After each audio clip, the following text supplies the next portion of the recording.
menyaksikan Etalase Etalase Indonesia Indonesia, semuanya semuanya ada. Wow, hari ini kita sudah kedatangan tamu cantik dan spesial ini. Betul banget, di hari yang spesial ini kita kedatangan Ibu Siti Asmaro ya. Halo, Assalamualaikum Ibu. Halo, Assalamualaikum Ibu. Waalaikumsalam. Gimana kabarnya nih hari ini? Alhamdulillah baik. Alhamdulillah. Nah, Zulfa, Ibu Siti Asmaro ini selaku ahli gizi. Berarti kalau udah ngomongin ahli gizi, kita bakalan mengulas informasi tentang makanan. Jauh-jauh ya. Nah, bicara soal makanan, apalagi hari ini kan bertepatan banget kan dengan Hari Raya Idul Adha. Pasti nggak jauh-jauh dengan yang namanya kambing atau perdagingan. Dan pasti kita juga akan membahas seputar hal tersebut nih Niken ya. Betul, daripada lama-lama mungkin kita langsung ulik aja ya seputar dari gizi ataupun hal-hal baik nanti yang akan kita bagikan bersama Ibu Siti Asmaro. Nah, yang pertama nih Bu, kira-kira bagaimana nih Bu untuk menentukan atau melihat kualitas daging yang baik? Apakah kita harus lihat warnanya, aromanya, atau apanya nih Bu kira-kira? Kedua-duanya. Kedua-duanya, oke. Jadi untuk memilih daging kambing atau sapi, mungkin nanti pada saat kurban yang segar itu, yang pertama dilihat dari warnanya. Warna dagingnya itu harus merah muda segar ya. Kemudian kalau kambing ya, kalau misalnya sapi mungkin agak lebih tua ya dari warna daging kambing. Kemudian aromanya itu tidak menyimpang, artinya itu tidak ada bau busuk atau bau yang aneh ya, tidak khasnya. Misalnya kalau daging kambing itu ya khasnya bau kambing atau khasnya bau sapi seperti itu. Nah, kemudian seratnya juga kalau untuk kambing itu biasanya lebih halus, kemudian permukaannya tidak kering ya, jadi tetap lembab.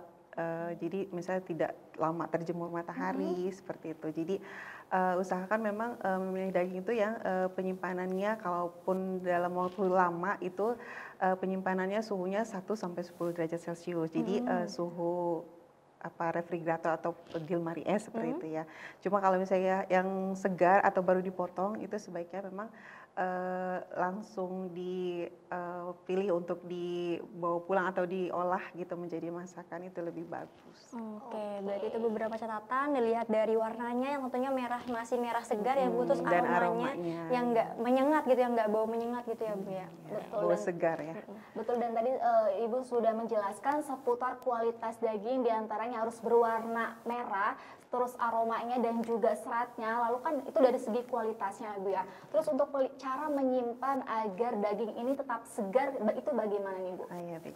Biasanya kalau untuk daging kambing gitu ya, itu biasanya untuk menghindari aroma yang terlalu bau menyengat itu biasanya tidak dicuci terlebih dahulu sebelum disimpan. Jadi memang setelah dipotong, kalau misalnya kita ingin menyimpan untuk beberapa waktu lama, misalnya itu bisa dipotong kecil-kecil sesuai dengan ukuran porsi yang mau kita masak, misalnya per 500 gram gitu, per seperempat kilo gitu misalnya ya. Itu sudah dipotong kecil-kecil, kemudian baluri dulu dengan air jeruk nipis biasanya sebelum disimpan. Kemudian pada saat penyimpanan itu memilih wadah yang bersih tentunya ya, kemudian kedap dan rapat, jadi penutupannya itu rapat sehingga tidak mengganggu aroma-aroma lain di dalam kulkas yang lainnya. Misalnya ada kan dalam kulkas kita tidak menyimpan hanya satu daging misalnya ya, ada bahan-bahan lain. Nah itu biasanya supaya aromanya itu tidak bercampur, makanya kemasan itu harus rapat seperti itu. Itu dia pemirsa, ada beberapa catatan penting agar daging ini tetap segar dan aman walaupun disimpan dalam jangka waktu yang cukup lama ya Bu Siti ya. Aku tapi penasaran Zulfa, tadi Ibu bilang katanya kalau dagingnya bisa nggak dicuci dulu ya Bu ya?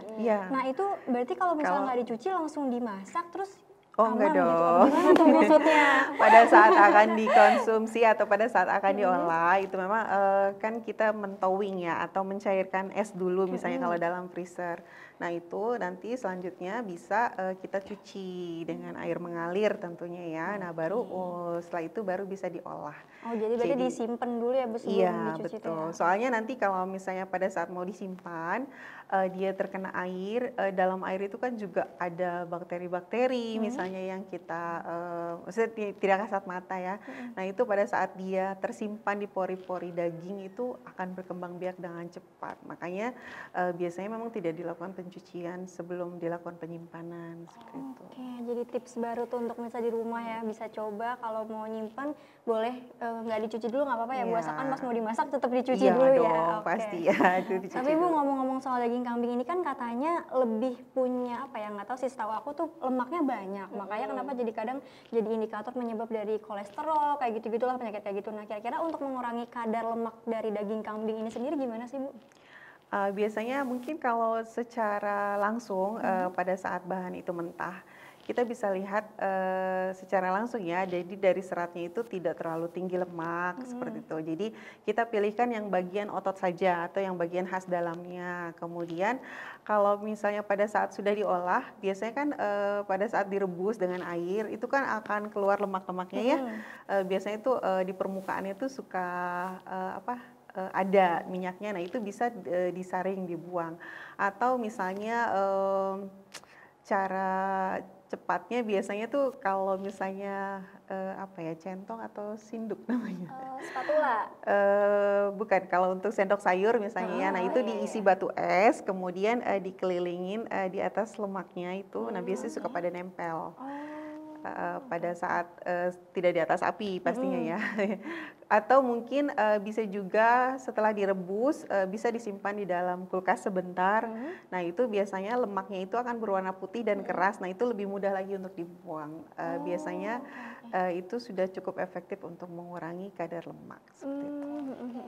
Iya sih, biasanya aku sering lihat juga tuh kalau lemak-lemak di daging suka pada nempel di pinggir-pinggirnya itu bisa dibuang aja Iya, berarti ya, Bu, bisa ya? dibuang aja ya.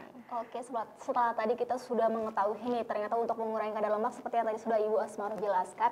Lalu untuk berbicara seputar cara memasaknya nih Bu, bagaimana sih metode memasak yang sehat agar daging ini tetap menghasilkan rasa yang lezat juga nih?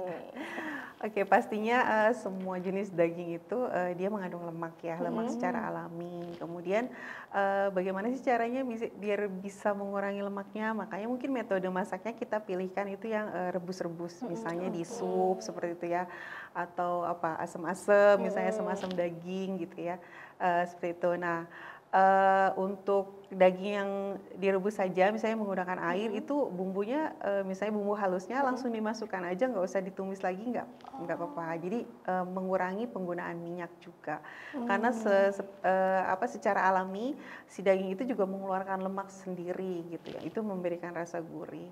Jadi saya sih lebih menyarankan untuk menggunakan metode masak yang kuah-kuah gitu ya, jadi perebusan gitu, tidak menggunakan minyak lagi gitu, jadi tidak digoreng-goreng seperti itu.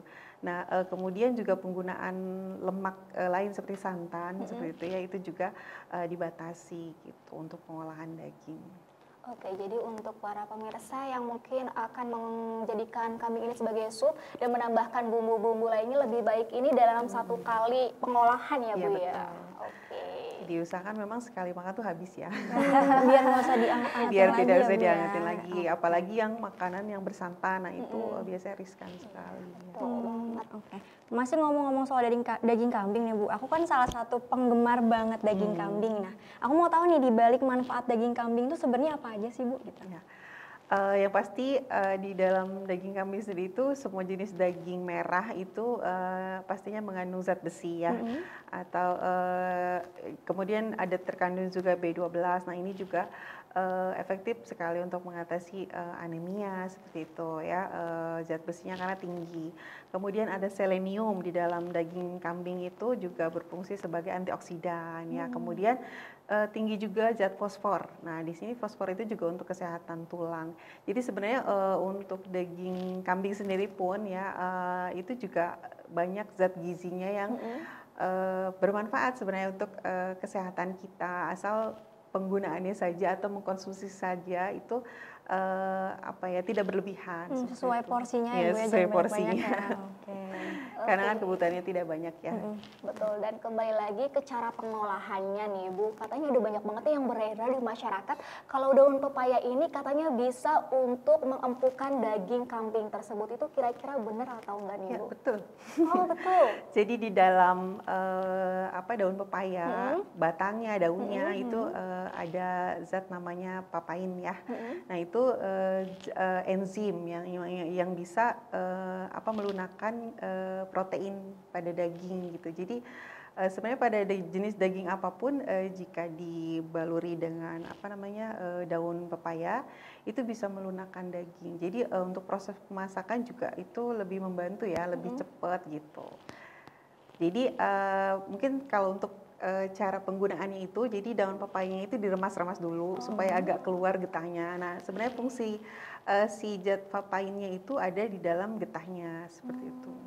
Jadi ternyata fakta ya Bu ya. Iya betul. Ini ibu-ibu Bahkan rumah mungkin yang susah untuk masak daging. di industri makanan itu dia sudah ada dalam bentuk bubuk ya. Jadi si zat papainnya itu sudah ada dalam bentuk bubuk. Jadi untuk penggunaannya itu bisa lebih mudah. Mungkin kan nggak semudah kalau nggak semua orang tuh mudah mendapatkan daun pepaya seperti itu ya. Jadi lebih instan ya Iya, Bu ya. betul.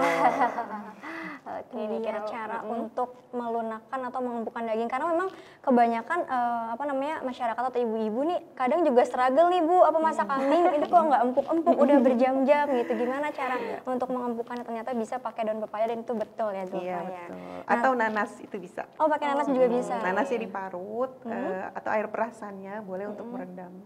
Gitu. Oh, kalau nanas buahnya. Iya buahnya.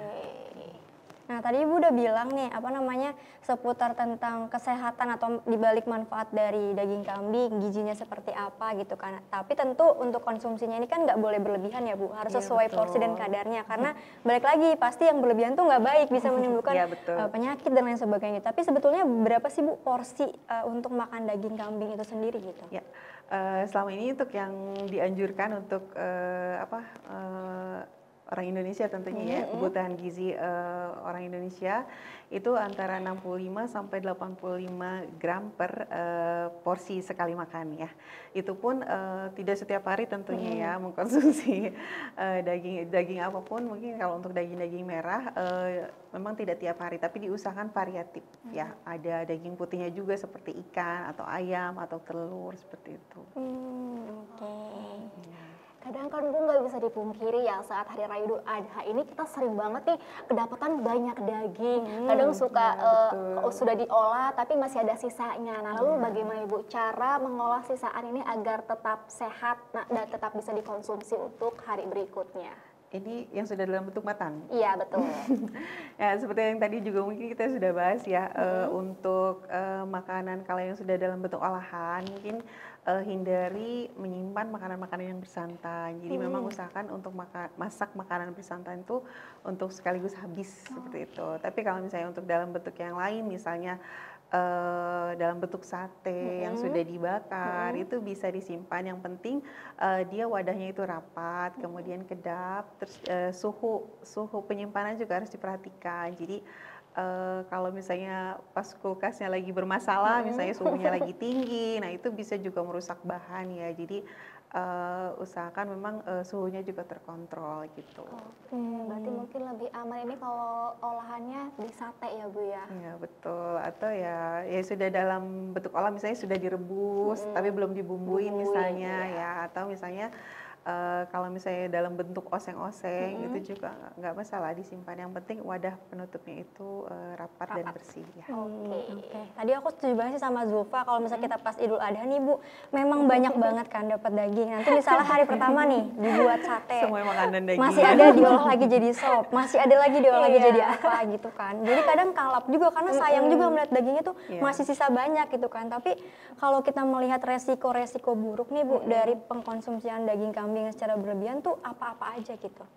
Ya, untuk di daging sendiri semua jenis daging merah itu pasti itu mengandung kolesterol ya. Nah ini untuk kadar kolesterolnya ini, nah ini yang harus kita perhatikan. Apalagi kalau misalnya kita sudah menderita hiperkolesterolemia, misalnya di dalam darah kita itu sudah tinggi kolesterolnya, maka kita harus berhati-hati untuk bisa juga menahan diri membatasi konsumsi daging yang berlebihan. Jadi nasi kolesterol ini juga akan menimbulkan dampak itu peningkatan kadar kolesterol dalam darah, kemudian juga akan meningkatkan resiko hipertensi seperti itu. Waduh, harus diperhatikan banget nih untuk pemirsa di rumah yang pecinta kambing seperti aku, kayaknya harus jaga porsinya sampai nanti melihat daging-daging yang masih banyak di rumah nih, jangan sampai kalah pokoknya. Jangan sampai berlebihan sih, harus tetap dibatasi ya, walaupun di rumah lagi banyak daging atau mungkin selama seminggu itu makannya daging terus ya. Betul, betul.